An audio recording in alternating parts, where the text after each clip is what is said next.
Bismillah, alhamdulillah, salatu wassalamu ala rasulillah wa ala alihi wa sahbihi wa sallama taslima.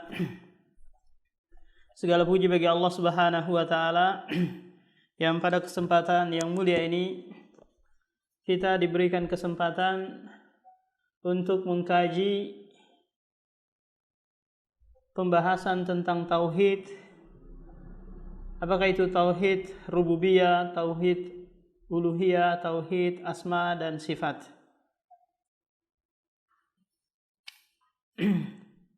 Nah, di dalam fasal ini penulis membahas tentang apa? Tentang nau'ul awal min anwa'i tauhid, yaitu pembahasan yang pertama dari macam-macam tauhid, yaitu tauhid ma'rifah wal itsbat.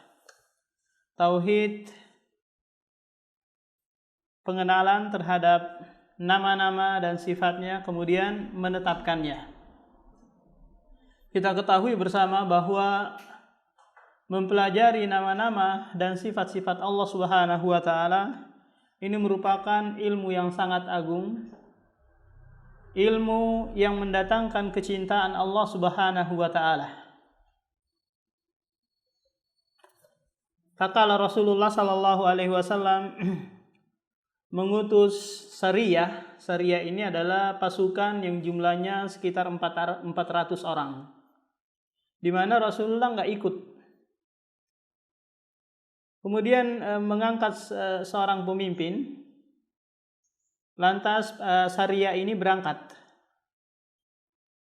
Di perjalanan pemimpin Sariyah ini senantiasa menutup bacaan salatnya itu dengan apa? Dengan al-ikhlas. Sebagaimana yang disebutkan oleh Aisyah, anna Rasulullah ba'asa ala sariyatin fakana yaqra'u li ashabihi fayakhtimu bi qul huwallahu ahad. Falamma raja'u dzakaru dzalika li Rasulillah sallallahu alaihi wasallam. Faqala saluhu li ayyi syai'in yasna'u dzalik. Fasa'aluhu faqala li annaha sifatur rahman wa ana uhibbu an aqra'u biha. Faqala Rasulullah sallallahu alaihi wasallam akhbiruhu anna Allah subhanahu wa ta'ala yuhibbuhu. Kata Aisyah, Rasulullah pernah mengutus Sariyah, dan Sariyah ini pemimpinnya itu setelah dia membaca surah pendek dalam sholat, dia menutup dengan surah Al-Ikhlas. Dan ini setiap saat dilakukan. Kalau menambah bacaan dari satu surah, itu biasa, boleh. Tapi ini yang aneh bagi sahabat ini adalah ditutup terus dengan apa? Dengan surah Al-Ikhlas. Tatkala sahabat tadi pulang, hal itu disebutkan oleh Rasulullah sallallahu alaihi wasallam. Kemudian kata Rasulullah, saluhu, tanya dia, kenapa dia melakukan hal itu? Lalu mereka bertanya kepada pemimpinnya. Kata pemimpinnya, li'annaha sifatur rahman. Karena di dalam surah Al-Ikhlas itu terkandung sifat Ar-Rahman, baik itu sifat isbat maupun nafi. Tidak ada hukum di dalamnya. Di dalamnya hanya menyebutkan nama-nama dan sifat-sifat Allah Subhanahu wa ta'ala. Kemudian kata Rasulullah mengomentari perbuatan sahabat ini, akhbiruhu, kabarkan kepadanya, annallaha yuhibbuhu, bahwasanya dengan sebab perbuatannya itu Allah Subhanahu wa ta'ala mencintainya. Lihat kisah yang mulia ini, kita dapat pelajaran yang besar, yaitu apa? Seseorang yang mencintai atau menyukai mempelajari nama-nama Allah Subhanahu wa ta'ala, maka ini adalah sebab datangnya kecintaan Allah Subhanahu wa ta'ala.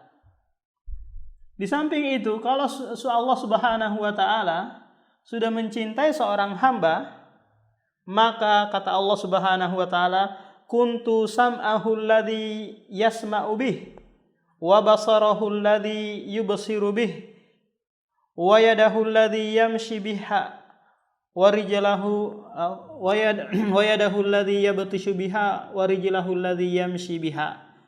Wa la in sa'alani fa la'utiyannah wa la nista'adani la'udhiyannah. Kata Allah Subhanahu wa taala, apabila aku mencintai seorang hamba, maka aku akan memberikan petunjuk, pengarahan terhadap pendengarannya, diarahkan kepada hal yang baik. Demikian juga pandangannya diarahkan kepada hal-hal yang baik. Tangannya, kakinya, semuanya diarahkan oleh Allah Subhanahu wa taala. Ini bukti apa? Tanda kecintaan Allah Subhanahu wa taala bagi mereka yang mempelajari nama-nama dan sifat-sifat Allah Subhanahu wa taala. La in sa'alani, seandainya dia meminta kepada aku, niscaya aku akan berikan. Lihat keutamaan yang besar bagi mereka yang dicintai oleh Allah Subhanahu wa taala. Nah, berangkat dari sini kita terdorong untuk mempelajari nama-nama dan sifat-sifat Allah Subhanahu wa taala. Karena surga balasannya. Kata Rasulullah sallallahu alaihi wasallam, "Inna lillahi tis'atan wa tis'ina isman. Man ahsaha dakhalal jannah."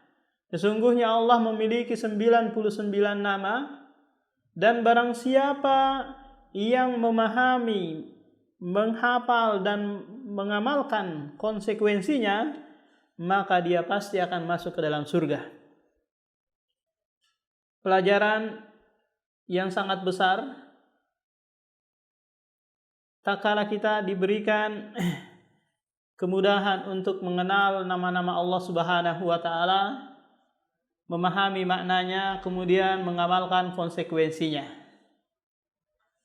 Nah, penulis dalam bait-bait syairnya ini akan memaparkan nama-nama Allah Subhanahu wa taala dan sifat-sifatnya. Kata beliau, wa annahu rabbul jalilul akbaru al-khaliqul bari'ul musawwiru wal musawwiru. Dialah Rabb yang maha agung, yang maha besar, pencipta, yang mengadakan dan yang membentuk rupa. Dalam pertemuan sebelumnya kita telah menjelaskan tentang Ar-Rabb. Adapun Al-Jalil, Al-Jalil ini bukanlah nama Allah Subhanahu wa taala, tapi dia adalah sifat. Dia adalah sifat yang menunjukkan kemahagungan Allah Subhanahu wa taala dari segala kekurangan dan aib. Kenapa? Al-Jalil ini bukan nama Allah, karena Allah sendiri tidak pernah menisbatkan dirinya kepada Al-Jalil. Innahu huwal jalil, enggak ada. Yang ada Jalla wa Ala. Sementara kita ketahui bahwasanya nama-nama Allah semuanya dari isim. Tidak ada yang dari fiil. Dia dari sifatu al-mubalaghah. Sifat yang memiliki ketinggian makna. Kemudian yang berikutnya adalah al-akbar. Akbar ini merupakan sifat, bukan nama. Kalau nama adalah al-kabir. Karena kabir itu sifat mubalaghah. Kalau al-akbar adalah isim tafdil. Dan al-akbar nanti bisa digunakan untuk yang lain. Rumah yang paling besar, al-baitul akbar, kemudian al-bustanul akbar, dan seterusnya. Tapi al-akbaru ala kulli syai' huwallahu azza wa jalla. Tapi al-akbar yang maha paling besar dari seluruh makhluknya, ini khusus bagi Allah Subhanahu wa taala. Nah, kemudian al-Khaliq. Khaliq ini adalah nama Allah Subhanahu wa taala, yang artinya dia yang menciptakan seluruh makhluknya. Apakah itu manusianya, jinnya, hewannya, tumbuh-tumbuhannya, jamadatnya, semuanya Allah Subhanahu wa taala yang menciptakannya. tidak ada seberat biji atom pun dari makhluk yang ada di alam semesta ini yang keluar dari khulqiyah, dari penciptaan Allah Subhanahu wa taala. Allah berfirman, Allahu khaliqu kulli syai'. Allah lah yang menciptakan segala sesuatu. Ini kullu dalam ilmu usul fikih adalah tufidul umum, memberikan faedah umum. Ai siwallah makhluk. Selain Allah Subhanahu wa taala adalah makhluk khalaqahullahu azza wajal. Perlu diketahui bahwa di dalam bahasa Arab al-khalqu memiliki dua makna. Yang pertama adalah mengadakan sesuatu yang belum pernah ada. Mengadakan sesuatu. Beda dengan merakit. Kalau merakit nanti boleh ini untuk manusia juga boleh. Akan tetapi mengadakan sesuatu yang tadinya belum ada, ini adalah kekhususan bagi Allah Subhanahu wa taala. Ini makna yang pertama. Dalilnya di dalam surah Maryam ayat 67. Awala yadhkurul insanu anna khalaqana.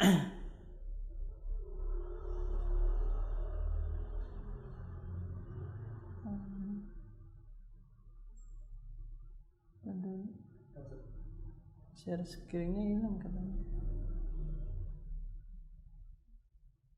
Tes. Kelihatan nggak Faisal? Belum Ustaz. Di sini ini kelihatan? Kenapa dan Layar kelihatan kan? Tapi pakai live. Aduh, kenapa ini? Ustaz, lanjut aja. Oh ya, ini sudah. Kelihatan kah? Belum.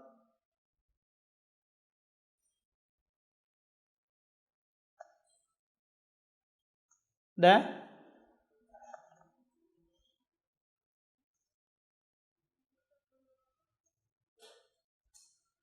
Belum juga. Di sini ini sharing dia. Nah, kita lanjut aja. Jadi makna yang pertama yaitu apa? Ijadu syai' lam yakun misalun sabik, yaitu mengadakan sesuatu yang sebelumnya tidak ada. Kita sebelumnya tidak ada. Alam semesta sebelumnya tidak ada. Kemudian Allah Subhanahu wa taala yang mengadakannya. Allah berfirman dalam surah Maryam, Awala yadhkurul insanu anna khalaqana min qablu wa lam yaku syai'a. Tidakkah manusia mengingat bahwasanya kamilah yang menciptakan dia, yang mana sebelumnya dia itu tidak ada. Kemudian diadakan oleh Allah Subhanahu wa taala. Karena manusia tidak bisa mengadakan dirinya. Pasti ada mujidun atau muhdisun. Kemudian di ayat yang lain dalam surah Al-An'am, Alhamdulillahilladzi khalaqas samawati wal arda wa ja'ala adh-dhulumati wan nur. Allahu khaliqu kulli syai'. Ini yang menjadi syahid. Yaitu apa? Allahu khaliqu syai'. Ini yang makna yang pertama. Makna ini khusus bagi Allah Subhanahu wa taala. Makna yang kedua adalah menentukan sesuatu. Menentukan janji, menentukan apa kegiatan besok. Nah, ini makna khalqun. Makna yang kedua. Dan ini bisa digunakan untuk apa? Untuk manusia. Sebagaimana Allah berfirman dalam surah Al-Ankabut, Ayat 17, wa takhluquna ifka, dan kalian menentukan kedustaan, membuat-buat kedustaan. Lihat, Allah Subhanahu wa taala menyandarkan kepada manusia itu sifat apa? Khalqun. Nah, ini penjelasan dari apa? Dari makna al-khaliq. Jadi al-khaliq adalah nama terkandung sifat khalqun, sifat penciptaan. Ijadu asy-syai' qabla lam yakun min qabl. Kemudian nama Allah Subhanahu wa taala yang kedua adalah Al-Bari. Al-Bari adalah maknanya menjadikan sesuatu yang tadinya tidak ada. Hampir sama dengan apa? Dengan al-khalqu. Nanti bedanya apa? Bedanya kalau khalqu itu apa namanya? Membentuk. Kemudian al-bari menampakkan yang sudah dibentuk. Menampakkan yang sudah dibentuk. Maka nanti al-bari dan al-musawwir ini adalah tafsil atau perincian dari al-khalqu. Oleh karena itu penulis menyebutkan lagi al-musawwir. Musawwir adalah yang maha membentuk rupa dengan sebaik-baiknya. Coba bayangkan manusia yang jumlahnya miliaran, itu bentuk wajahnya luar biasa indahnya dan berbeda-beda. Coba seandainya manusia disuruh bentuk saja, pasti akan mirip-mirip. Tapi Allah Subhanahu wa taala Maha Musawwir, Maha pembentuk rupa yang seindah-indah. Oleh karena itu Allah Subhanahu wa taala menyebutkan dalam surah At-Tin, wa laqad khalaqnal insana fi ahsani taqwim. Sungguh kami telah menciptakan manusia dengan sebaik-baik bentuk. Ada suatu kisah yang mana seorang raja, dia mengatakan kepada istrinya, wahai istriku, karena dia berjalan di tengah malam di saat bulan purnama, kalau kamu lebih cantik daripada rembulan, maka saya akan ceraikan kamu.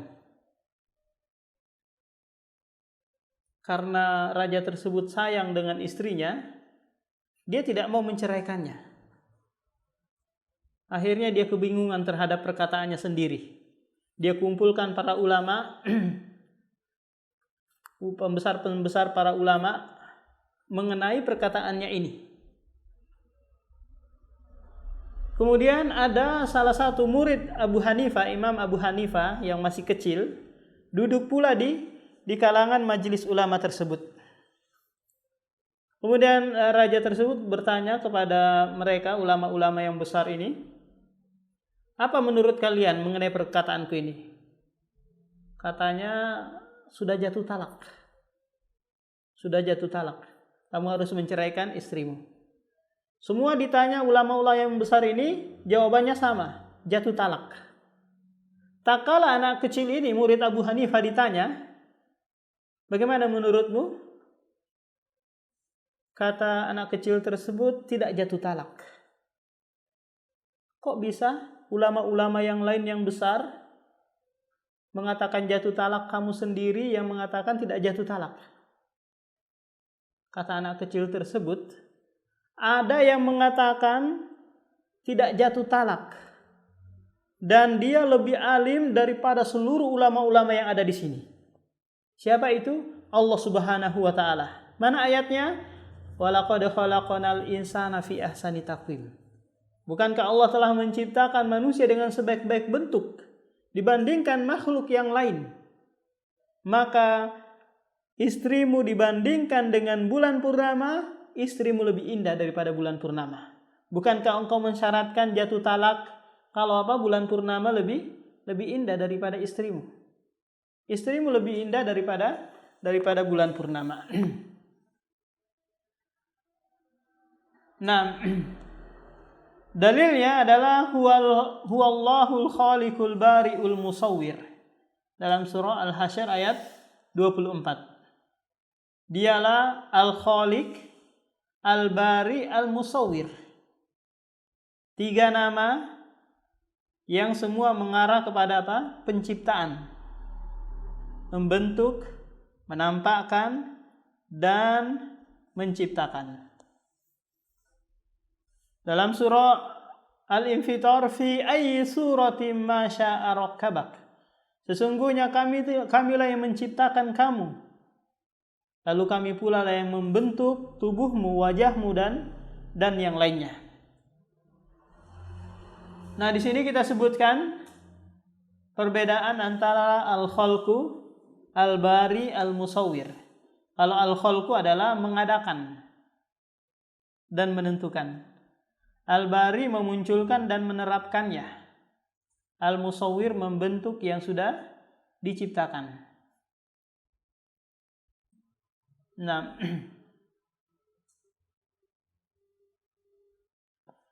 kemudian kata penulis dalam bait yang ke-28, bari'ul baraya munsyi'il khalaiki mubdi'uhum bila misalin sabiki.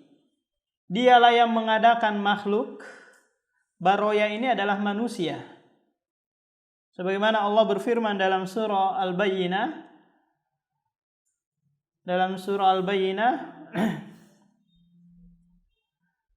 innal ladzina kafaru min ahlil kitabi wal musyrikina fi nari jahannam khalidina fiha ulaika hum syarrul bariyah.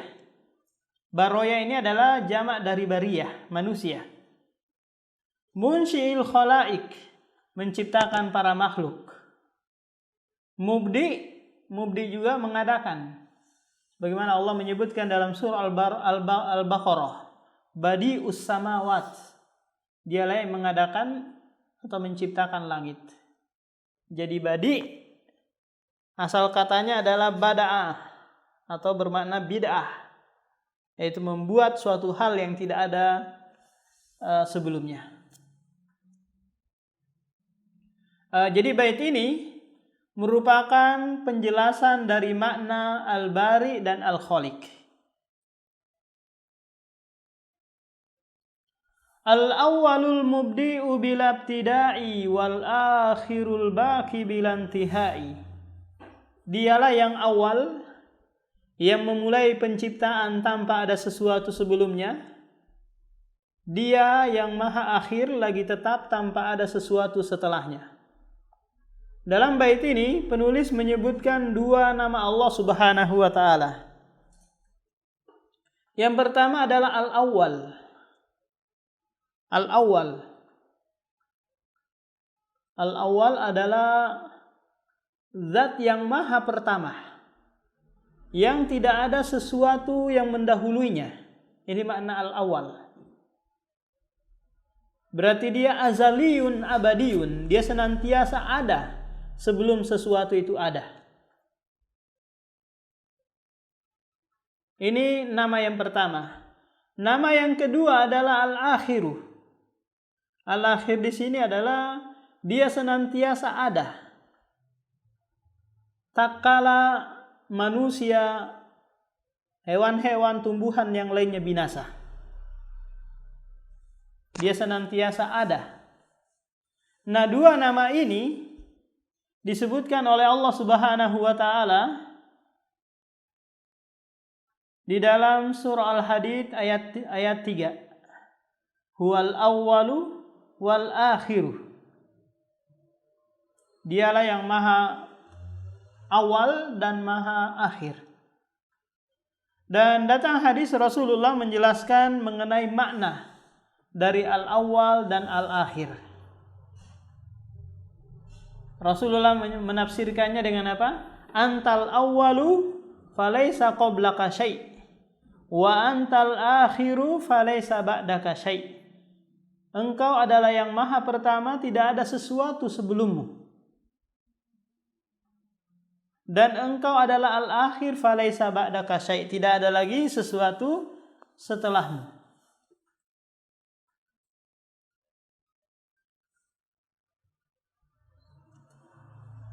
Kemudian bait yang ke-30, Al-Ahadul Fardul Qadirul Azali As-Samadul Barrul Muhaiminul Ali.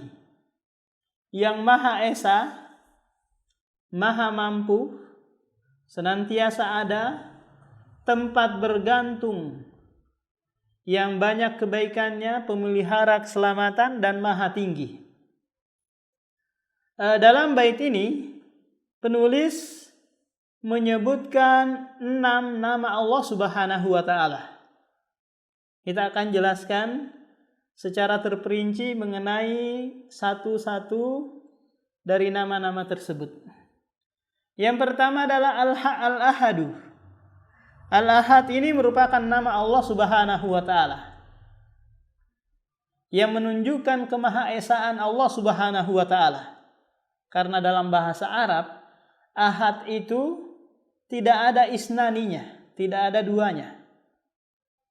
Dan ahad pula ini hanya satu-satunya disebutkan di dalam Al-Quran, yaitu dalam surah Al-Ikhlas. Tidak disebutkan di ayat yang lain dan di surah yang lain. Allah berfirman, Qul huwallahu ahad.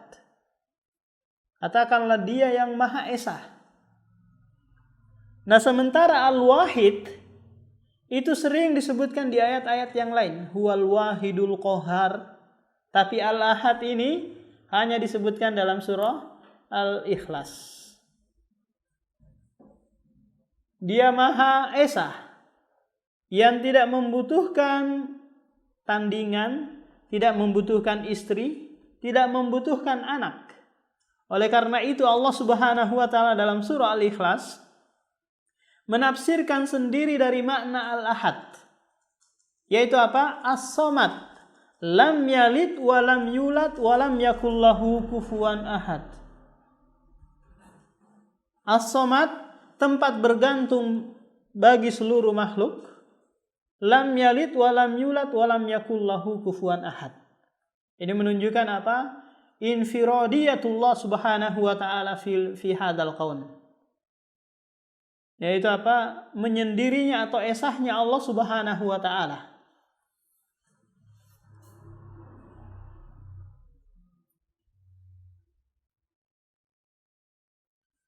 Mengimani nama ini akan memberikan banyak faedah.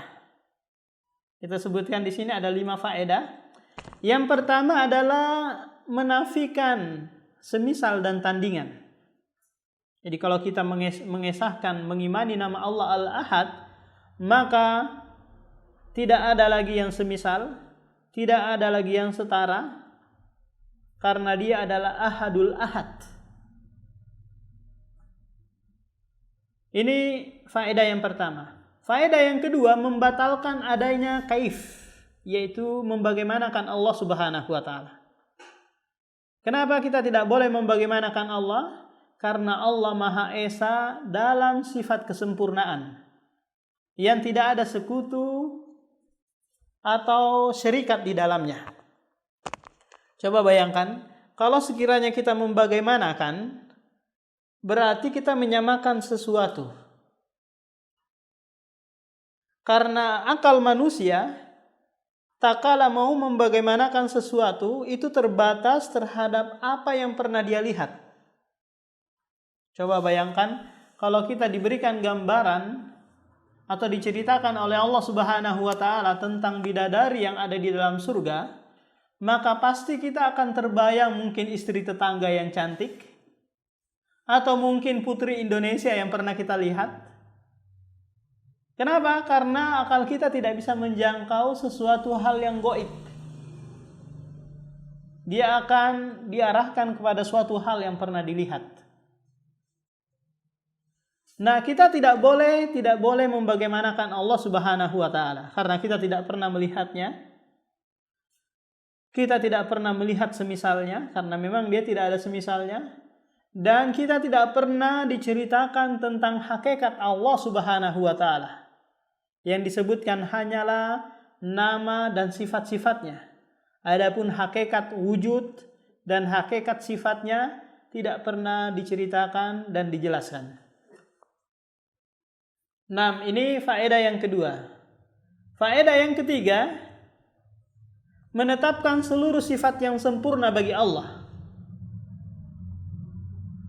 Segala yang nakis, segala yang aib, itu tidak boleh kita sandarkan kepada Allah Subhanahu wa taala. Allah berfirman dalam surah An-Nahl ayat 60, "Lilladzina la yu'minuna bil akhirah masalus saw." Sesungguhnya orang-orang yang tidak beriman kepada negeri akhirat itu permisalan yang buruk. Walillahil masalul a'la. Sementara bagi Allah lah sifat yang maha tinggi.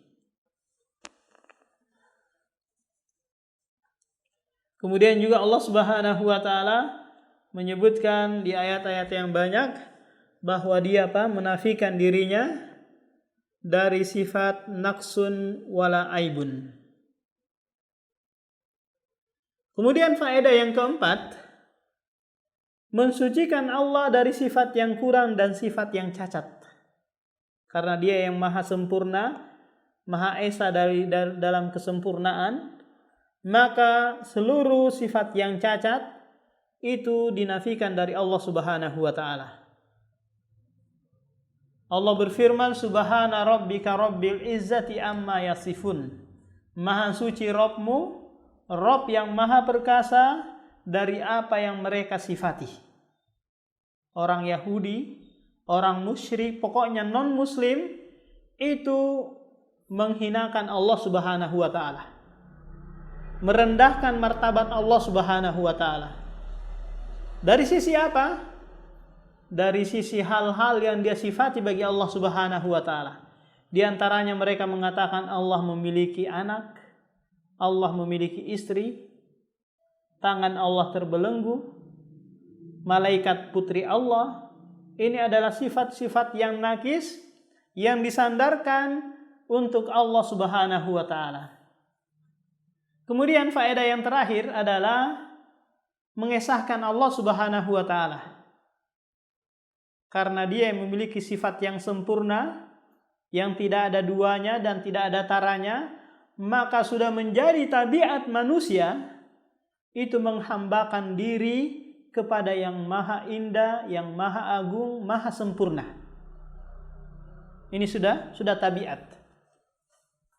Maka karena Allah Subhanahu wa taala yang memiliki kesempurnaan ini, maka seorang hamba seharusnya memperuntukkan seluruh penghambaan atau seluruh ibadah itu hanya untuk Allah Subhanahu wa taala. Nah, ini nama yang pertama, yaitu Al-Ahad. Kemudian nama yang kedua adalah Al-Qadir. Al-Qadir adalah nama Allah Subhanahu wa taala yang mengandung sifat kudrah, yang memiliki kemampuan yang tidak ada taranya, kemampuan atas segala sesuatu. Allah berfirman dalam surah Al-Baqarah ayat 284, "Wallahu ala kulli syai'in qadir."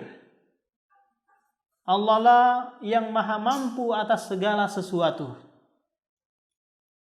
Lita'lamu annallaha ala kulli syai'in qadir dalam surah At-Talaq ayat 12. Agar kalian mengetahui bahwasanya Allah maha mampu atas segala sesuatu. Dan beriman kepada nama dan sifat Allah ini, yaitu Al-Qadir dan Al-Qudrah, untuk keadaan kita saat ini sangat pantas sekali. Kita saat ini sedang diuji oleh musibah corona. Kita harus yakin Allah mampu mengangkat dan Allah akan mampu menahan corona ini untuk senantiasa mungkin 2 tahun atau 3 tahun ke depan ada. Allah juga mampu dengan sekejap mata untuk mengangkatnya. Karena ini adalah makhluk Allah Subhanahu wa taala. Sehingga apabila virus ini istimror senantiasa ada terus, mungkin 10 tahun atau 20 tahun ke depan, maka yang dituntut dari kita adalah as-sabru alal musibah, yaitu bersabar atas musibah. Karena Allah yang mengetahui hal ini, Allah yang menciptakan hal ini. Sehingga kita harus bersabar dan menjadikan nikmat setiap musibah, segala bentuk ujian dan cobaan. Nah, beriman kepada kudrah, kemampuan Allah Subhanahu wa taala merupakan usul iman. Merupakan usul iman yang sampai para ulama menyebutkan bahwa orang yang tidak beriman terhadap nama ini, maka laisa fit tauhid indahu, tidak ada tauhid di dalam dirinya. Karena dia merupakan asas tauhid. Dan ini juga merupakan sifat bagi ahlul ilmi. Tak kala dia meyakini tentang apa? Tentang kudrah Allah Subhanahu wa taala. Tak kala Allah berfirman dalam surah Ar-Ra'd ayat 28, "Innama yakhsyallaha min ibadihi al-ulama." Sesungguhnya hanya saja yang takut, yang khasyah kepada Allah dari kalangan hambaku adalah al-ulama. Kemudian Abdullah bin Abbas mengomentari ayat ini, alladzina yu'minuna annallaha ala kulli syai'in qadir. Siapa ulama? Adalah mereka yang beriman bahwasanya Allah Maha mampu atas segala sesuatu. Luar biasa. Ini menunjukkan apa? Dalamnya pemahaman Abdullah bin Abbas terhadap apa? Terhadap tafsir atau pemahaman dia terhadap Al-Quranul Karim. Coba bayangkan, orang-orang yang menyimpang, baik itu dari non-muslim ataupun muslim sendiri yang menyimpang di dalam agamanya, itu mereka meleset dari pemahaman tentang nama ini, Al-Qadir ini. Sehingga Abdullah bin Abbas mengatakan apa? Ulama adalah mereka yang beriman terhadap Allah Al-Qadiru ala kulli syai'. Di antara faedah beriman terhadap Al-Qadir, yang pertama adalah menguatkan isti'anah dan tawakal. Kita meminta tolong pastilah kepada yang mampu. Gak mungkin kita minta tolong kepada orang yang lemah. Nah, yang maha mampu adalah Allah Subhanahu wa ta'ala. Maka seharusnya lah permohonan pertolongan kita tujukan untuk Allah Subhanahu wa taala. Rasulullah mengajarkan kepada sahabat apa? Idza sta'anta fasta'in billah. Apabila engkau meminta tolong, maka meminta tolonglah kepada Allah. Demikian juga mengenai tawakal kita. Kita meminta perwakilan tawakal itu hanya kepada orang yang mampu menerapkan atau menguasainya. Ini faedah yang kedua. Faedah yang pertama. Yang kedua, menyelamatkan kita dari penyakit hasad. Tak kala mungkin orang atau teman kita memiliki kekayaan, tak kala kita tahu bahwasanya Allah Al-Qadir mampu memberikan juga kekayaan kepada kita, mampu juga mencabut kekayaan yang dimiliki orang tersebut, maka sudah, kita tidak perlu lagi hasad. Kita hanya memohon kepada Allah Subhanahu wa taala. Nah, kita lanjutkan lagi dalam pertemuan berikutnya karena waktu Isya sudah mulai masuk. Subhanakallahumma wa bihamdika asyhadu an la ilaha illa anta astaghfiruka wa atubu ilaik.